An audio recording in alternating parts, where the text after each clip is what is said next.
lagi kita belajar sejarah bersama Bu Indah. Materi kita kali ini tentang kekuasaan VOC di Indonesia.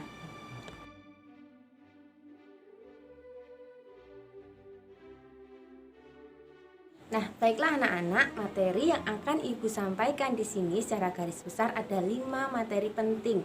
Yang pertama adalah tentang awal berdirinya VOC di Indonesia. Yang kedua adalah tujuan dari VOC. Yang ketiga tentang perkembangan VOC di Indonesia. Yang keempat, perlawanan bangsa Indonesia terhadap VOC dan sebab kemunduran VOC di Indonesia. Yang terakhir adalah nilai-nilai yang bisa kita ambil setelah mempelajari kekuasaan VOC di Indonesia. Nah, untuk yang materi awal, materi pertama adalah tentang awal berdirinya VOC di Indonesia. Nah, mengapa sih kok sampai ada VOC di Indonesia? Nah, awalnya itu Belanda merasa tersaingi perdagangannya oleh Inggris karena Inggris itu sudah membuat kongsi dagang dengan nama EEC.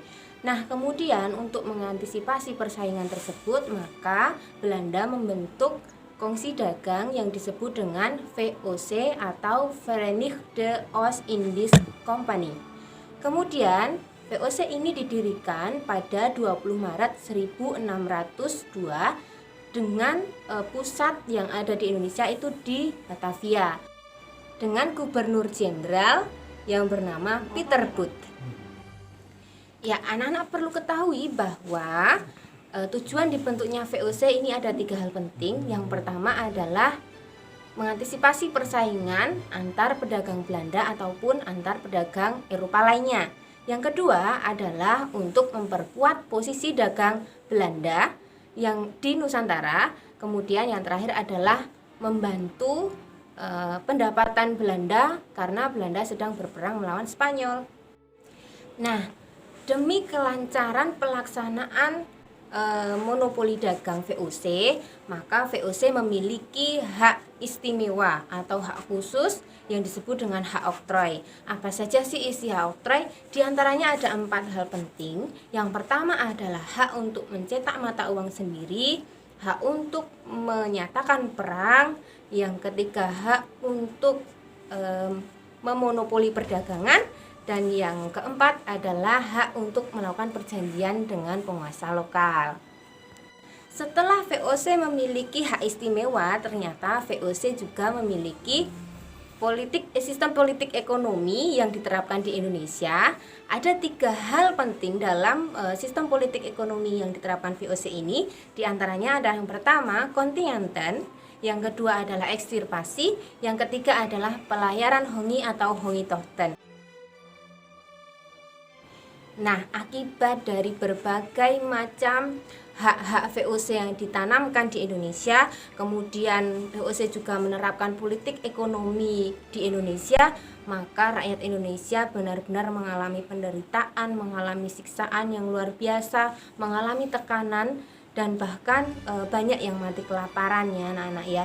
Nah, di sini kenapa sih itu bisa terjadi? Jelas banget karena VOC itu menjadi semakin besar dan kuat, kekuatan militernya juga luar biasa sehingga dia bisa membuat berbagai macam ketentuan dan kebijakan yang hanya menguntungkan VOC saja. Karena kekuatan itu maka penindasan dilakukan terhadap rakyat Indonesia. Nah, apa saja sih bentuk perlawanan dari rakyat Indonesia terhadap kekejaman dari VOC? Yang pertama, di berbagai daerah kita sering mendengar tentang perlawanan Sultan Agung ya. Nah, kemudian selain itu juga perlawanan Sultan Hasanuddin. Setelah itu juga ada Perang Tondano I untuk melawan dominasi VOC di Nusantara. Nah, yang ketiga yang anak-anak perlu ketahui juga di sini ada tokoh-tokoh tadi yang luar biasa yang mampu membuat semangat kita menjadi semakin besar. Di antaranya ada Sultan Agung, ada Sultan Hasanuddin yang dapat kita ambil nilai-nilai. Nah, dari berbagai macam perlawanan dari rakyat pribumi atau masyarakat di Nusantara di seluruh Indonesia itu maka menyebabkan berbagai tantangan bagi Belanda dan akhirnya juga ternyata menggerogoti keuangan dari Belanda. Nah, ini artinya ada beberapa hal yang perlu kita simpulkan menjadi kemunduran dari VOC di Indonesia. Nah, yang pertama seperti tadi yang sudah Ibu sampaikan bahwa karena menghadapi perlawanan terhadap masyarakat pribumi. Nah, yang kedua kemundurannya adalah karena korupsi yang dilakukan oleh pegawai-pegawai Belanda. Nah, yang ketiga yang paling penting juga karena banyak utang. Luar biasa kan ya, banyak utang Belanda itu sehingga menyebabkan Belanda bangkrut. Oke anak-anak, dengan materi-materi yang sudah Ibu simpulkan tadi, mari kita ambil hikmahnya, mari kita ambil nilai-nilai apa yang bisa kita tiru, kita aplikasikan dalam kehidupan sehari-hari. Nah, diantaranya ada 3 hal penting yang sudah Ibu siapkan untuk anak-anak bisa aplikasikan ya.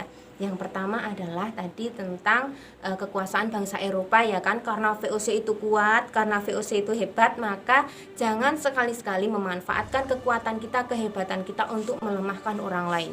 Nah, itu yang pertama. Yang kedua, korupsi ya. Jadi kita berusaha untuk jujur mengelola keuangan dengan baik agar kedepannya kita juga akan mendapatkan kebaikan, tidak kebangkrutan. Nah, yang terakhir adalah bagaimana kita memperkokoh rasa persatuan, kesatuan, cinta tanah air. Dan dari tokoh-tokoh juga kita bisa belajar tentang bagaimana kita gigih berjuang, berani berkorban, dan mewujudkan negara yang kuat. Baiklah anak-anak, demikian pembelajaran sejarah tentang kekuasaan VOC di Indonesia dari Bu Endah. Nah, sekian dulu. Jangan lupa anak-anak untuk selalu semangat belajar sejarah, selalu jaga kesehatan, dan selalu berpikir positif. Sekian dan terima kasih. Sampai jumpa.